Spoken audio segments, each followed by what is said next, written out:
Wahoo Nation, what's going on? The game is wrapped up. Virginia finds a way to beat the Washington State Cougars by a final score of 22-20. We welcome you into our live stream here tonight, as it is currently 11:09 p.m. here at Scott Stadium. Just over an hour ago, the game came final, and Virginia getting the victory in a very close one and a very scary one. At that, we welcome you all in. I want to remind you all that this live stream is brought to you tonight by Mincer's. Go visit our friends at Mincer's today. Well, maybe not today. They're closed now, but go check them out tomorrow. Go check them out anytime during the week over at Stonefield or at the corner. Go check out Mincer's. They've got all of your UVA gear that you could ever need, and they've got anything, jerseys, hoodies, hats. It's a little chilly out here. They got you some hoodies that you can wear. Mincer's has the best UVA gear. So definitely go check that out. Go check out Mincer's today and go check them out. We appreciate them for being a sponsor of the program. With that being said, how did it happen? Very slow start for the Cavaliers. First touchdown came later in the first quarter after a couple of very slow offensive drives. Nothing really doing. The first play of the entire game, Chandler Morris kind of had an issue getting the ball to, I think it was Terrell Harris on the wide receiver touch pass. And that resulted, that set the tone for the entire drive and really set the tone for the entire first half, if you will, for the offense. Really had nothing doing. Defense was on the field a lot. There was a lot of time of possession for Washington State in that first half. Defense was on the field for a long, long time, got really tired, and it was giving up points. Gave up 17 in the first half. But considering the amount of time they're on the field, it's kind of reasonable, but, the offense was the issue. Offense was really slow. Nothing really doing offensively. You had the touchdown in the first quarter, but after that, it was the score at halftime was 17-7. So, it was a rough day offensively, but you got the defense worked in there. The defense came out onto the field. Virginia started on defense coming out of the second half after some adjustments. Coach Elliott mentioned in his press conference that at halftime, he didn't have much to say. He just kind of told his team, hey, we're going to make a team decision here. And, do you guys want to win this football game? And the team responded. A quick 3 and outs for the defense. And then, eventually the game started rolling in the Who's favor. We got to the fourth quarter, and I think it was a 20-10 game. So things weren't looking great, but Virginia with a couple stops late. And, a couple names to mention. A big name to mention, actually. Mike linebacker Kam Robinson, who does it again for the Who's. You wouldn't ever know that he was injured earlier in the season. Kam Robinson was outstanding. He had a play on a third down, a momentum-changing play, if you will. He absolutely body slammed a guy, thinking he was on Monday Night Raw, as I tweeted. It was quite funny to see. Crowd got into it. Could have been a penalty. They didn't call it. There was a lot of issues with the referees tonight. A lot of calls both ways that could have gone both ways that didn't.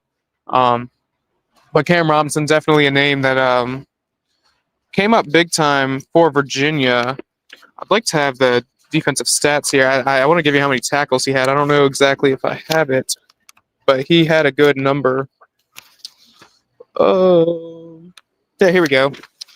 Tackles for Kam Robinson. He had 8, so he had the second most tackles for Virginia tonight, and he was just behind Devin Neal, who had 10 tackles. So got it in that secondary, but Kam Robinson's presence is clearly marked. His run-stopping ability to plug the A, B, and C gap and also get into the backfield, absolutely important as and also in the passing game, dropping back into coverage, he's making plays, making tackles. His presence he's the best defensive player on this team. Speaking of very good defensive players, though, how about our man Jason Prevard once again making a couple of really big plays in the first quarter? He had another one just like in the Florida State game, kind of batted a ball. The ball went really high up in the air. He couldn't find it. Nobody could find it, but still a big play at that, preventing from a deep pass that could have happened. And then, very important, in the fourth quarter, 4 is up in the air. A lot of fans did that ritual, of course. Got an interception, a game-changing interception on a third down play where quarterback Eckhouse kind of looked like he was just throwing it up just throwing it up in desperation, and Prevard was all over it. Had a nice return, got called back a little bit due to I think it was a legal blindside block it was. And that ultimately led Virginia finally getting their tying up the game 20-20. I know many fans wanted to see them get in the end zone. They didn't. I'll tell you who stepped up though. Will Bettridge stepped up big time for the Hoos tonight, hitting two very, very big ones that both tied the game and put the game in range. So shout out Will Bettridge, tied his career high tonight at 47 yards on that side by the hill. So he stepped up big. I know a lot of Virginia fans are pretty nervous when he goes up there, but I'll tell you what, he boomed both of them through. Didn't have much yards behind the 47-yarder, but he got it, and that's all that matters. So Will Bettridge stepping up big tonight. Offensively, it didn't exactly look like Chandler Morris was entirely healthy. Coach said after the game he should be fine. It had something to do with his shoulder. He got fell on that one option in the second quarter, and they're saying that's what it was. He's been dealing with that shoulder injury for the entire season. So that's what the issue is there. So hopefully he's okay. It sounds like he's okay. They'll evaluate it further. Xavier Brown, which is a very important name that was mentioned on the injured list tonight, as he went down on the punt. Virginia punted, and I'm not entirely sure why he's on the punt coverage team, if I'm being honest with you, but tried to make a play. He got hit, and he was down. Something to do with his right knee, I think Coach said in the press conference. So knee injury. It'll be evaluated further tomorrow. They did some x-rays. They haven't given the results yet. So we'll know more about that Tuesday morning at the weekly press conference. So hopefully he'll be okay. He had a really nice carry, playing with a lot of adversity, playing with a lot of toughness and grit. But Virginia ran the ball solidly. They finally got it going after a while. Whaley had a big rush for a touchdown. He had a couple other big rushes as well. Jamari Taylor, a bit of an off night. He still had a nice game. Taylor had 50 yards. Whaley ended up with 30. And Cam Ross had the touchdown, the first touchdown that was, and he that counts as a carry. He had 19 yards on that one and got in for 6. Morris took off 4 times for 15 yards. No sacks, by the way, I believe. Yes, no sacks at all tonight. So again, the offensive line doing their job despite a lot of movement, a lot of people injured, one dismissed from the team. Offensive line still showing up, which is really impressive. As far as receiving goes, Jamal Edrin, a beast tonight, targeted 7 times, and he had 102 yards. I want to mention about his plays. You saw it twice tonight where Morris kind of took a read option, and instead of taking it himself, he kind of lobbed it up to Edrin, who's wide open and has all the space in the world to run. I think what really sets that up well is because of the fact that in the past few weeks, Edrin is looked at as one of the best run-blocking wide receivers in the entire country. Nobody wants to stand in the way of him. He's pancaking people left and right. And so because of that, they're not worried about Edrin going for the pass. They want to know, how are we going to get past this guy to make a tackle, whether it's on Chandler Morris, whether it's on Jamar Taylor, Xavier Brown, because he's such a great run blocker at receiver. And because of that, it draws the defense in to try and get by him. And meanwhile, he's popping and releasing, and he's wide open for a very deep pass. Never got in on either of them, but both plays are really important in this game. And Edrin, I got hats off to Edrin. He's been such a glue piece for this offense, whether it's with his blocking or his ability. He's huge. He can catch in traffic. He had another one earlier that he caught in traffic that I thought was going to be an interception. It wasn't the greatest throw by Morris, but he made it happen. Cam Courtney saw a lot of run tonight. He had 11 yards, but he was in motion a lot. He was sitting in the slot for Virginia and went in motion a lot, and didn't get many yards, but his presence, you could see him on the field. Sage Ennis had 33 yards, 21 yards for Terrell Harris, bit of an off night for him. And Taylor, in the first possession of the game, had one deep that it looked like he caught, but he dropped it at the last minute. Jamari Taylor, I think that ball was a bit short-led by Chandler Morris. I thought Morris could have lobbed it up a little further. Unfortunately, he didn't. And a good play by the corner for Washington State. That's pretty much it for stats. Chandler Morris finished with 179 passing yards, so definitely, I think, the lowest of the season. And that's pretty much it. Defensively, I already mentioned Kam Robinson and Devin Neal leading in tackles. James Jackson had 6. He had a couple really big tackles for losses, or he had a half a tackle for loss. Mitchell Melton got himself 6, 5 for Ethan Minner, 5 for Jacob Holmes. Maddox Marcellus had 4, Landon Danley 3, Daniel Rickert 3. As far as sacks go, there was only 1 sack tonight, and it came from Fisher K-Mac, who made a play, so he was able to get the sack. And then 2 interceptions, the one by Jason Prevard, obviously in the fourth quarter, that he made happen, which is very important. And then the other interception came in the first quarter. I believe it was I'm doubting myself now. It was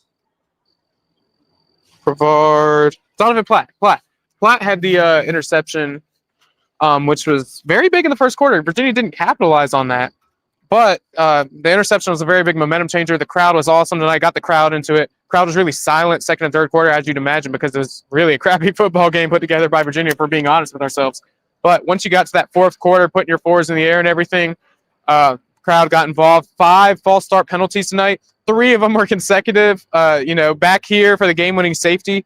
It's unbelievable. Really unbelievable how loud the crowd was tonight. They definitely played a factor, and they forced some big-time false start penalties. And that leads us to how the game ended. A game-winning safety, which we were talking about in the media room waiting for Elliott. Wondering if that's the first time there's been a game-winning safety. We were talking about it. There's a couple of gray areas that it might have happened, but Kam Robinson ultimately got credit for the tackle for the safety. Who else would have? Robinson's just been unbelievable for this team. So very big play, and that gave the Hoos a 22-20 lead. And before you knew it, that was it. They got the first down they needed after the 2-minute timeout. They were able to take knees, and that was all she wrote. So a very fun one. I don't know if I'd say fun one, but a win in Charlottesville tonight. UVA takes the win 22-20 over Washington State. It was ugly, but they found a way to get it done despite all of the, I don't even know, like Washington State didn't show much firepower. It's just Virginia couldn't figure out their defense. Nothing was really working. A lot of question marks on the play calling from offensive coordinator Des Kitchens. But eventually they figured it out. The defense stepped up big time. They only gave up 3 points total in the second half, so they stepped up huge, and obviously the game-winning safety. So overall, we'll break this down more on our website and in another stream. Be sure to go check out thecavalierconnection.com. And I think we're having issues with our X account. It got suspended for some reason. So if you're watching this on YouTube, let people know to come check it out here, because we're not live on X because we're suspended for whatever reason. We're really hoping we send a rebuttal. Hopefully we can get approved again.